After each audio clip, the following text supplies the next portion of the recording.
तुम्हारी औकात है इतने महंगे कपड़े लेने की? कभी माँ बाप ने इतने महंगे कपड़े पहनाए हैं तुम्हें? राजीव ने हिकारत से रश्मि से कहा। वो दोनों शॉपिंग करने मार्केट आए थे। मॉल में रश्मि को एक सूट पसंद आया था जिसकी कीमत 5,000 थी। उसने वो सूट राजीव को दिखाया तो राजीव उस सूट की कीमत देखकर भड़क गया। ऐसी बात नहीं थी कि राजीव वो सूट खरीदना अफोर्ड नहीं कर सकता था, लेकिन उसे हर बात में रश्मि को नीचा दिखाना बहुत पसंद था। राजीव एक अमीर बिजनेसमैन था, वहीं रश्मि के पापा एक टीचर थे और उनकी माली हालत भी राजीव जैसी संपन्न नहीं थी। इसी बात को लेकर राजीव हमेशा रश्मि को टॉन्ट करता था। आज भी उसने वही किया। रश्मि खून का घूंट पीकर रह गई। रश्मि वो सूट छोड़कर आगे बढ़ गई। आज उसे राजीव का यूं टोट कसना बहुत बुरा लगा था। राजीव ने अपने लिए 2 महंगी शर्ट खरीदी। रश्मि ने शर्ट का टैग देखा पर कुछ बोली नहीं। उन्होंने और भी कुछ 1-2 सामान लिए मॉल से और बिलिंग कराने काउंटर पर आए। आपके पूरे 20,500 रुपये हुए। और कुछ तो नहीं लेना है ना आपने? बिलिंग काउंटर पर बैठे लड़के ने कंप्यूटर से हिसाब लगाकर बताया। अरे हाँ, मैं तो भूल ही गया। मेरी मिसेज को भी एक सूट पसंद आया था। जाओ रश्मि, वो सूट ले आओ, वरना तुम्हारा मुंह बना ही रहेगा, राजीव ने रश्मि को कहा। फिर उस लड़के से मुखातिब होकर कहने लगा, अरे बीबी को खुश रखना सबसे बड़ी जिम्मेदारी है।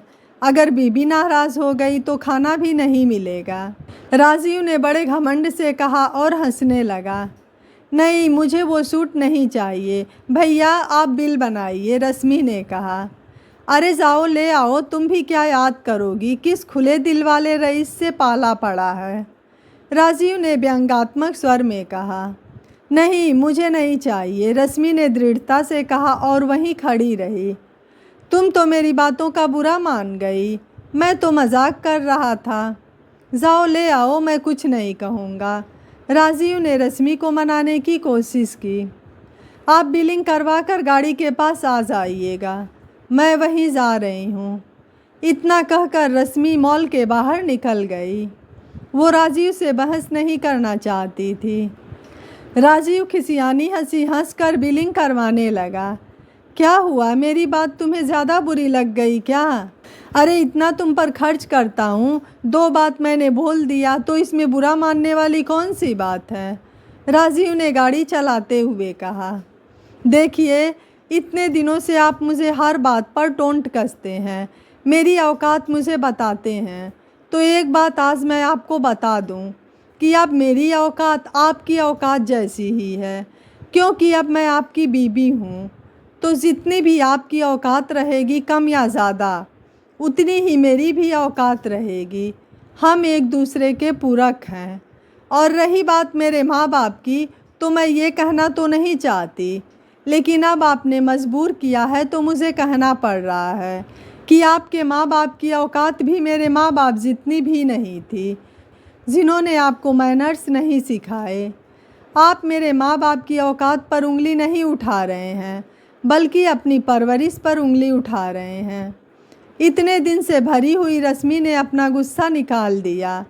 राजीव का चेहरा एकदम फक पड़ गया था। उसे ये उम्मीद नहीं थी कि रश्मि उसे इतना कुछ सुना देगी। उसके चेहरे पर शर्मिंदगी का भाव था। आई एम सॉरी, उसने धीरे से रश्मि से कहा और गाड़ी चलाने लगा। उसने फिर कहा, रश्मि मुझे माफ़ कर दो, मैं भूल गया था कि एक पत्नी की औकात उसके पति की औकात के साथ ही जुड़ी होती है, क्योंकि शादी के बाद लड़की एक बेटी होने से पहले किसी की पत्नी होती है। रश्मि ने मुस्कुराकर उसके हाथ पर अपना हाथ रख दिया। आज उसका दिल हल्का हो गया था। उसे विश्वास था कि राजीव अब उसे ताना नहीं मारेगा। दोस्तों, यह बात सच है कि पति के साथ ही पत्नी का मान सम्मान जुड़ा होता है। जब एक लड़की ब्याह कर किसी के घर आती है तो उसके सर पर 2 घरों की जिम्मेदारी होती है। बहुत बार ससुराल वाले तुम्हारे बाप की औकात कहकर बहू को ताना देते हैं, वह यह भूल जाते हैं कि अब वह किसी की बेटी से पहले आपके घर की बहू है। अब उसका मान, उसका अपमान सब इस घर से जुड़ा हुआ है। इसलिए किसी की बेटी के साथ साथ अपने घर की लक्ष्मी का भी अपमान ना करें।